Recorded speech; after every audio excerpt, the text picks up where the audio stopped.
Today I want to do a video response for a young fella named Kiwiguy. He's a travel channel like me, small like me, so of course I'm interested in what he's doing because he's the same sort of content as what I make, similar anyway. And he made a video recently, so this video applies to what he said and it applies to anyone else who's in the same situation. It's about dropping out of university, going to university, doing something that was a bit too hard and failing and dropping out and then not knowing what to do with yourself. I never went to university, but I had this same problem earlier in high school. When I was in high school, I struggled with science subjects without really having any guidance from a parent or a teacher or a guidance counselor. I made the decision that I was going to be a civil engineer. So a civil engineer is a person who designs and specifies bridges and roads and things like that. It's physical, those things in the real world, and you've got to know not just technical drawing, but you've got to know physics and chemistry as well, believe it or not, because the chemistry comes into it because when you're talking about soils and concretes and chemical makeups of materials and stuff, and the physics, because you've got to know about span capabilities of materials and weight loading and snow loading and wind pressure and all this kind of stuff. And mathematics, of course, because you've got to be able to calculate everything.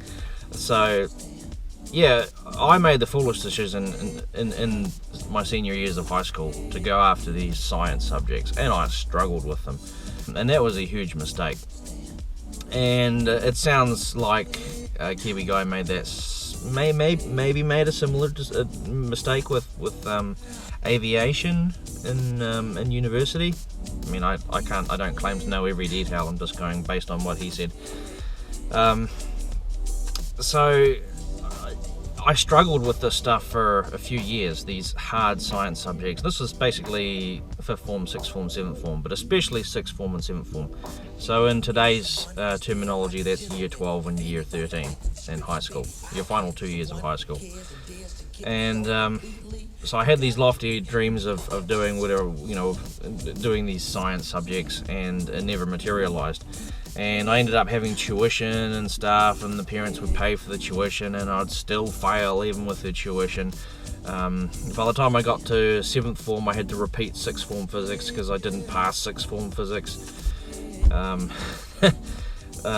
I didn't score highly enough in 6th form technical drawing to even qualify for 7th form technical drawing. I don't know how I made it to doing maths with statistics in 7th form, but I did maths with statistics in 7th form, found it incredibly difficult, and failed that. I got 37% in that. God, I think I got a similar score in 7th form chemistry, 37% in that. That was a fail. So everything failed. Actually, the only subject in 7th form that I passed was English. And then I realized only after that, and I think this is what happens in life, it's the whole benefit of hindsight thing. I realized after that sometimes you only know what you're good at until you've failed certain things. When you're in high school or when you're in university and when you're young, and I'm saying this as somebody 38 years old, so I'm young, but I'm not old. I'm old, but I'm not young. I'm 38. I'm kind of approaching middle age. Sometimes you simply just have to fail these things in life before you know what you're good at or what you're going to do, because your parents will tell you what they think you should do, your teachers will tell you what they think you should do, and then there's your friends will tell you what they think you should do, and then there's you wondering what the hell you're going to do. And a lot of times none of it makes sense at all, and it'll only make sense once you fail some things.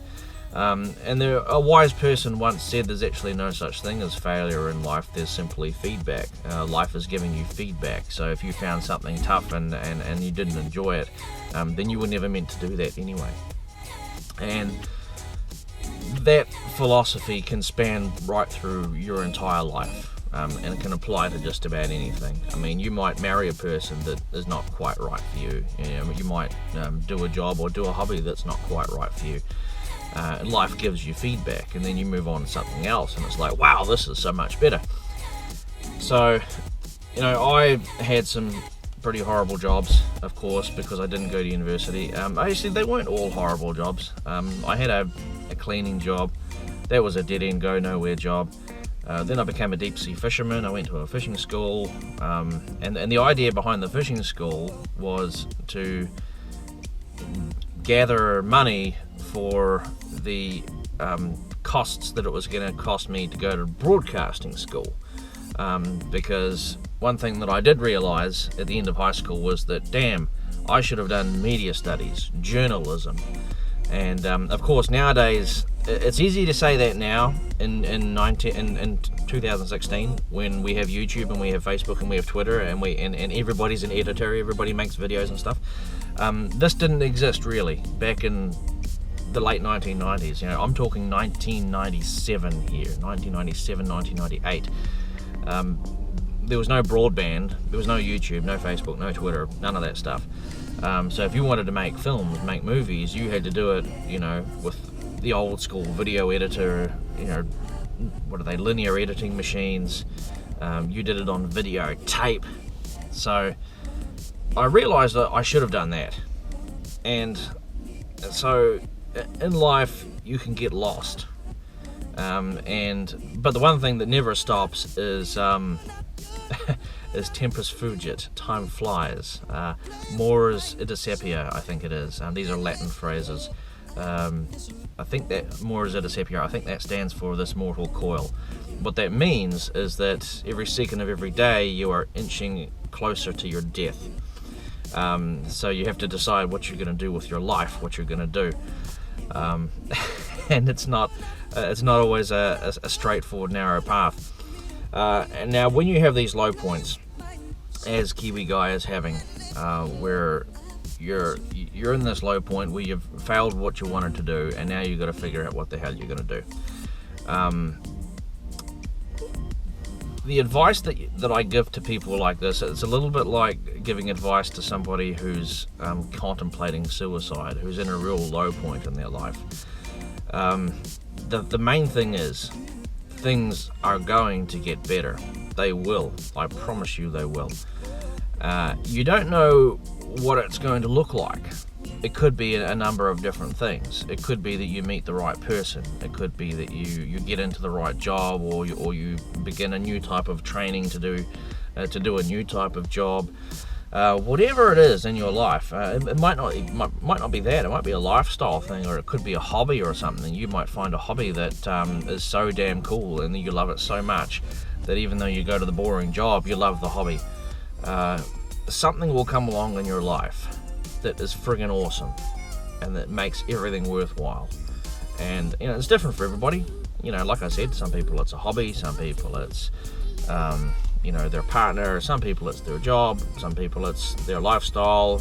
Some people they like live on a bus or nomadic, or some people live out in the countryside, have gardens. Whatever it is for you. One of the dead-end jobs that I had for 12 years, which I stayed in far too long, was I was a machine operator at a polystyrene factory. And it was all right for the first 6, 7, 8 years, and then things started to go downhill. And I don't want to go into that. I mean, I could make a whole separate video about this bloody job that I was in. But long story short, new CEO comes along, makes a whole lot of radical changes, makes everybody upset, fucks up the whole factory. Loads and loads and loads of experienced, skilled staff leave. They leave in droves because they're so unhappy. I've got a long list of people that left before me, and there's a list of people that left after me. I still keep in contact with some of those guys that I used to work with, because I was there for 12 years. That's a good chunk of your life. And where I'm at now, my new job, which I can't really talk about because it involves enforcement. Enforcement means getting people to do things they don't want to do. I love my new job. I am so much happier now. than I was a year ago or 2 years ago. Because, and this is what I'm talking about, is you don't know what the future is going to look like, and you don't know what's coming, but there will be good times, whatever it is. Another aspect to my life that really lifted my life up enormously is my partner Coco. We've been together almost 5 years now, and I was single for a very, very long time before I met her, and now she completes me. And pretty much every guy says that about the girl they're with. And it's not that there's, I'm not really a believer in the soulmates thing, that there is one person for you. No, I don't believe in that. I think that you find somebody that's right for you.